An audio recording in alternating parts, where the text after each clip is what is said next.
आज हम करेंगे नाग पंचमी की कहानी।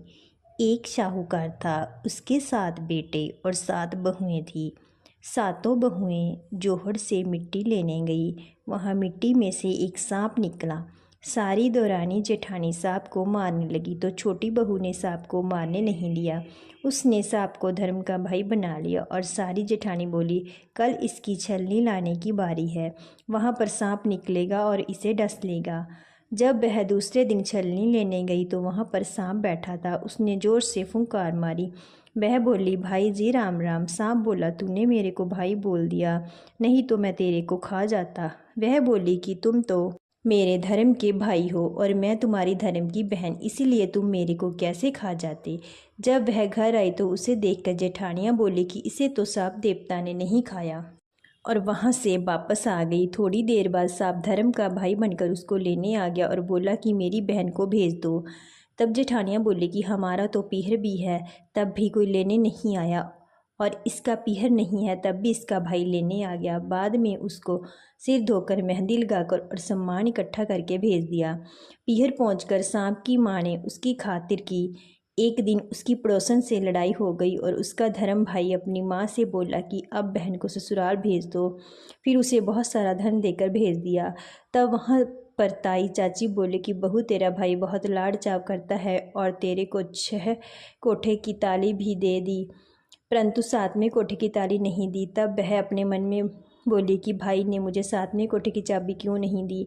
तब भाई बोला कि अगर तू 7वें कोठे की ताली लेगी तो तू पछताएगी, परंतु वह बोली कि मैं तो लूँगी। तब उसने चाबी खोलकर देखा तो वहाँ बूढ़ा अजगर सांप बैठा है। अजगर ने उसे देखकर फुंकार मारी तो वह बोली, बाबा जी राम राम। अजगर बोला, तूने मुझे बाबा जी कहकर बुलाया, नहीं तो मैं तुझे खा जाता। वह बोली, खाते कैसे, मैं तुम्हारी धर्म की बेटी हूँ और तुम मेरे धर्म के पिता। बाद में वह बहुत सारा धन दौलत लेकर अपने ससुराल आई तो सारी जेठानियाँ बोली कि अपना तो पीहर था तब भी भाई बाप भाई नहीं लेने आया, और इसका पीहर नहीं था तब भी यह बहुत सारा धन दौलत लेकर आई है। दूसरे दिन उसके बच्चों ने अनाज का बोरा गिरा दिया।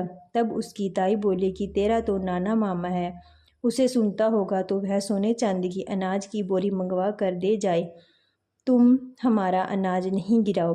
तब लड़के लड़की ने अपनी माँ के पास जाकर कहा कि तो सांप ने सुन लिया और उसकी बात सुनकर सांप ने अपनी माँ से जाकर कहा, माँ, बहन को तो बहन की जेठानी ताने मारती है, इसीलिए मैं तो उसे सोने चांदी की बोरी देकर आऊँगा। 2 सोने की 2 चांदी की बोरी रखवा दी। दूसरे दिन झाड़ू बखेर रखे थे तो ताई बोली कि तुम्हारे नाना मामा तो अजगर और सांप है, वह तो सोने चांदी की बनवा देंगे, इसीलिए हमारी झाड़ू मत खिड़ाओ।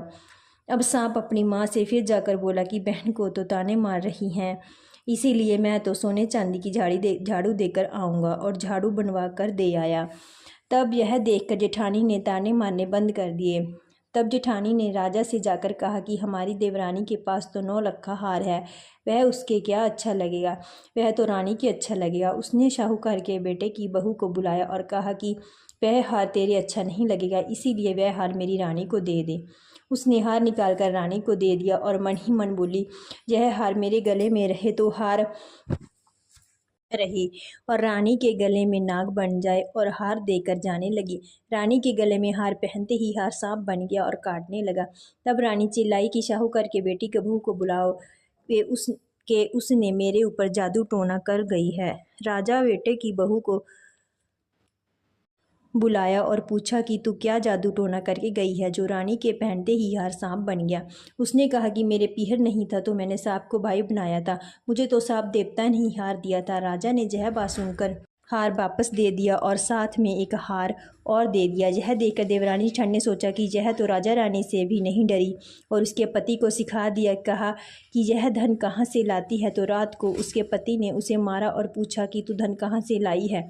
उसने अपने पति को सारी कहानी बता दी और कहा, यह धन तो मुझे सब देवता ने दिया है। उसके पति ने सारे गाँव में ढिंडोरा पटवा दिया कि सब कोई नाग पंचमी को ठंडी रोटी खाए और बायना निकाले। इस कहानी को जो कोई पढ़ता और सुनता है उसकी नाग देवता की कृपा से सब मनोकामनाएं पूर्ण होती हैं। अगर आपको यह कहानी अच्छी लगी तो प्लीज़ वीडियो को लाइक शेयर कमेंट करना ना भूलें। साथ में चैनल को सब्सक्राइब करके बेल आइकन को प्रेस कर दीजिए ताकि आपको मेरी आने वाली सभी वीडियो को नोटिफिकेशन सबसे पहले मिल सके।